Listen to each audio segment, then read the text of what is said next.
Good morning, everybody. It's a beautiful Sunday morning in Colorado Springs, and we are all wrapped up in celebrating the Christmas season. We've decided we're going to celebrate Christmas twice. We're celebrating Christmas on the Sunday before Christmas, and then on the 25th because of our family schedules and everything. And it's just a wonderful time of the year. And I've been playing Christmas music since July, looking forward to Christmas. It's awesome. Hey, today, all of you know that we study through the Bible Highlights Booklet. If you don't have one of these, just get in touch with me. Send me a text or an email or whatever. A text is 719-338-0079. So you can communicate with me that way and just say, send me the Bible Highlights Booklet and put your address there, and we'll send it to you for free. Okay, if you want to send an email, it's tedhaggard7, TEDHAGGARD 7 at AOL.com. Yeah, I know. I'm the only one in the world left with an AOL address. I still remember the day in 1978 when I got the disc in the mail, and I still have the same address. And so we used a phone connection back then, and it made all kinds of sounds. And so don't laugh, okay? That's just the way I live. And so anyway, made a commitment to AOL, and I've kept it, even though it's crazy. So anyway, here's what this is. It starts on January 1st. So you would get it in the mail in time with Genesis 1 and 2, and it's the Bible highlights. So you can read a chapter or so of the Bible every day. It walks all the way from Genesis, and here we are in December, ending Revelation. So it does not line up with the holidays. It's in chronological order, and or the order of the Bible books, except for the life of Christ. The life of Christ is in chronological order. So we mix and match Matthew, Mark, Luke, and John. So you get the life of Christ in order during those studies. So anyway, if you want this, let me know. Okay, today we are in 1 Peter, the 3rd chapter. Now, 1 Peter, the 3rd chapter is a very interesting chapter and very controversial. So of course, I'll try to cover the most controversial parts, because why in the world would we take time when we only have 15 minutes, take time with the things that we already know? And so here we go with with 1 Peter, the 3rd chapter. Now, notice in verse 1. In verse 1, it starts off with, and I use the New Living Translation. It starts off with, in the same way. All right. And in verse 7, it starts off with, in the same way. And those are the beginnings of paragraphs in the New Living Translation. All right. So both verses 1 and verses 7, when it starts off with in the same way, is talking about the idea at the end of chapter 2. All right, so let me read 1 Peter 2, beginning with verse 21, because the point of the issue with wives and husbands, it both began with in the same way. So people get all concerned about this portion about wives or this portion about husband, because they don't start off with the presupposition that all of it is contingent on understanding verse 21 through verses 25 in the previous chapter. Okay, so here it is. This is what it's referring to when it's talking about husbands and wives in the same way. For God called you to do good, even if it means suffering. Now, right there's a huge idea. We're not supposed to do the things that just make us happy. Some people say, I just want my children to be happy. Well, they're going to raise selfish children then. Or I just want my children to be satisfied. Well, they're going to raise immoral children then. Or I just want my children to have their needs met. Well, they're going to raise greedy children then. How about I just want my children to be good? I want my children to be godly. I want my children to have a core base of beliefs that override their personal satisfactions and override their personal happiness. If you'll think about the great heroes in the history of mankind, they were the people that did the most good were selfless people, were people that served others, that people had a core in their standards, where here it says, for God called you to do good, even if it means suffering, just as Christ suffered. All right. For you, he is your example, and you must follow in his steps. He never sinned, nor did he deceive anyone. He did not retaliate when he was insulted, nor threaten revenge when he suffered.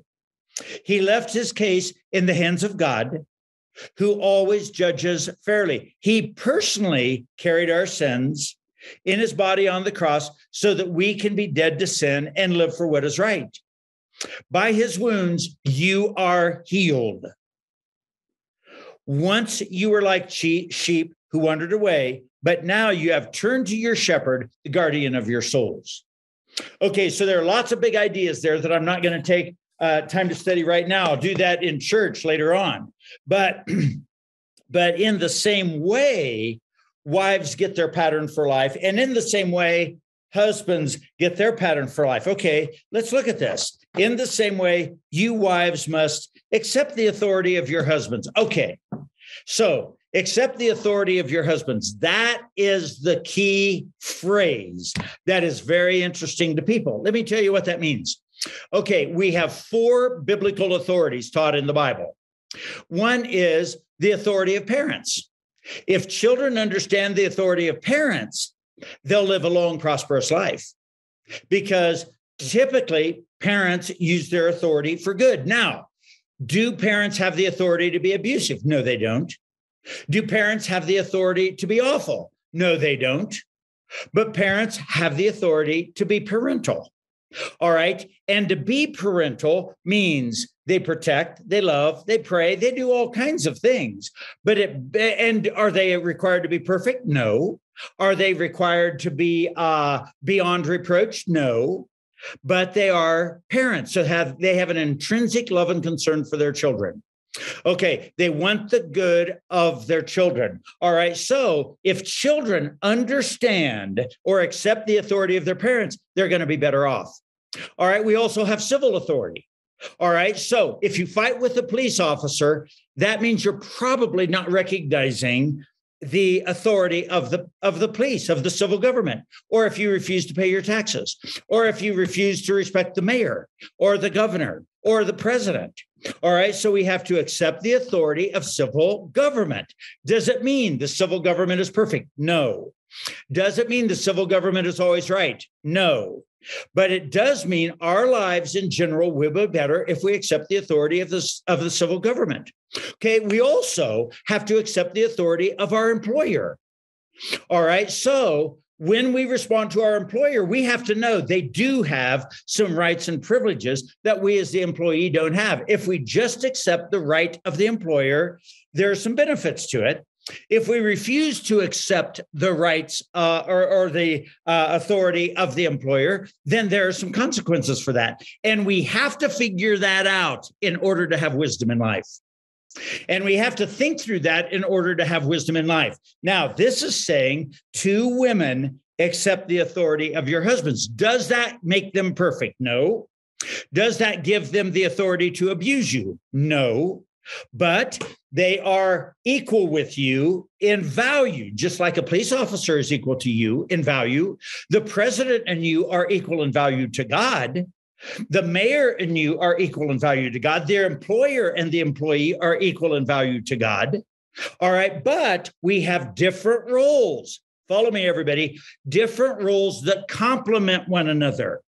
A dad and a mom have different roles with the children, but it complements one another. And all the statistics show that children raised by their biological mother and father are better off than the children who either disrespect their parents or their parents were abusive and they lose them. The government takes them away from the parent or things like that. So the decisions you make as a child, deciding to accept the authority of and then fill in the blank, that's a huge thing. Anybody that's figured out church and the role of the church in the world accepts the authority of the church.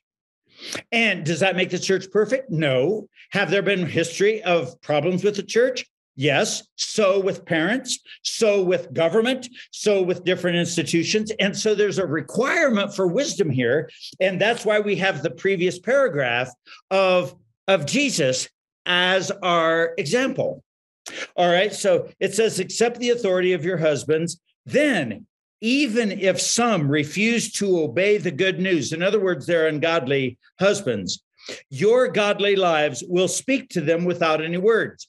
That's the same with working with any authority. Okay, your godly lives will speak to them without any words. They will be won over by observing your pure and reverent lives. That is the universal truth. And it applies to every authority structure on the face of the earth. So don't be concerned about the outward beauty of fancy hairstyles. See, these are talking about worldly ways that some women try to appeal to their husbands, or worldly ways that some women try to appeal to other men if they don't like the man they married. All right. So it's saying, don't be concerned about outward beauty of fancy hairstyles, expensive jewelry, or beautiful clothing. You should clothe yourselves instead with a beauty that comes from within, the unfading beauty of a gentle and quiet spirit, which is so precious to God. Okay. Then it says, so we know what's precious to God. This is how the holy women of old made themselves beautiful. They put their trust in God, accepted the authority of their husbands. For instance, Sarah obeyed her husband Abraham and called her master, and called him her master. You are the daughters when you do what is right without fear of what your husband might do. In other words, God is God, and he is the one to whom we obey, not showing disrespect to others. Now, don't get confused with being insulted or being offended and being abused. There's a difference. And so work that through. We don't have time to work with that right now, but we have to understand that men and women complement one another. Parents and children complement one another. Employees and employers complement one another. If they work in different roles, same value, but different roles and respect the authority, then we produce goods and services efficiently. It's the same with the government. We can have peace and quiet in our neighborhoods if these roles complement one another. If you understand the role of the police officer and the planning department in contrast to you as the average citizen. Same with the church and parishioners. Same with any of the authority structures. If you go to school, there's a difference between the role of the teacher and instructor and the student. They're of equal value to God. They're of equal value as human beings. It's not that one is superior to the other. It's that they have different roles. So husbands, in the same way, you husbands must give honor to your wives. Treat your wife with understanding as you live together. See, she may be weaker than you are. That's talking about physical strength. And that is just generally true. It is not always true. But it is generally true that men are stronger than women because of testosterone's difference from estrogen. Okay, she may be weaker than you are, but she is an equal partner in God's gift of life. This is telling men you do not be disrespectful to your wife. Okay, you respect her, you honor her, you know she's of equal value, but you know the two of you complement one another. Men have a difficult time understanding women sometimes. Women have a difficult time understanding men sometimes. That's why you're perfect at complementing one another.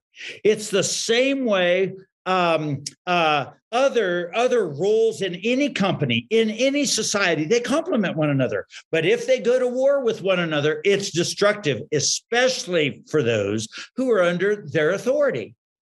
All right, so here it says, now look at this. Treat her as you should, so your prayers will not be hindered. If you're disrespectful to your wife and are not understanding this whole thing about Christ as our example, then your prayers will not be answered, or they will at least be hindered. If you don't understand that, you'll be frustrated with God, frustrated with wife, and frustrated with your children, because your children will learn disrespect for women, and that will not turn out well for your family lineage. All right, so here it says, finally, all of you should be of one mind, sympathize with each other, love each other as brothers and sisters. That means live for each other's good. Be tenderhearted and keep a humble attitude. In other words, go to the top of the mountain and pray and fast and humble yourself so that you can live for the good of others. Don't repay evil for evil.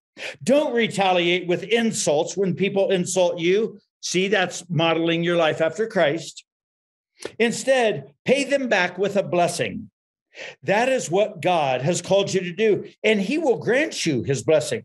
For the scriptures say, if you want to enjoy life and see many happy days, keep your tongue from speaking evil and your lips from telling lies. Turn away from evil and do good. Search for peace and work to maintain it. The eyes of the Lord watch over those who do right, and his ears are open to their prayers. Now, listen to this, which means that if you don't do right, the faithfulness of the Lord to watch over you and to keep his ears open to your prayers might not be the same. But the Lord turns his face against those who do evil. Oh my gosh, I wish we had more time. The next 4 paragraphs are absolutely incredible. But here's where it wraps up, down in verse 22.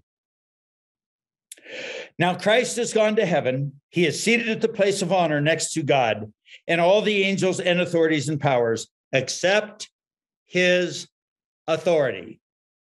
Go right back to the beginning, where the first verse in this chapter talked about it, how it's wisdom for us to accept the authority of another. Wives, husbands, us with civil government, us with our churches, us with our workplace. The Bible talks about it in several different places. It's not to facilitate abuse or misuse, but instead it's to facilitate our wonderful lives. Okay. Hey, listen, that's enough for today. Have a wonderful, wonderful day. Be blessed. Spend some time taking the rest of this chapter in. Okay. God bless. Bye-bye.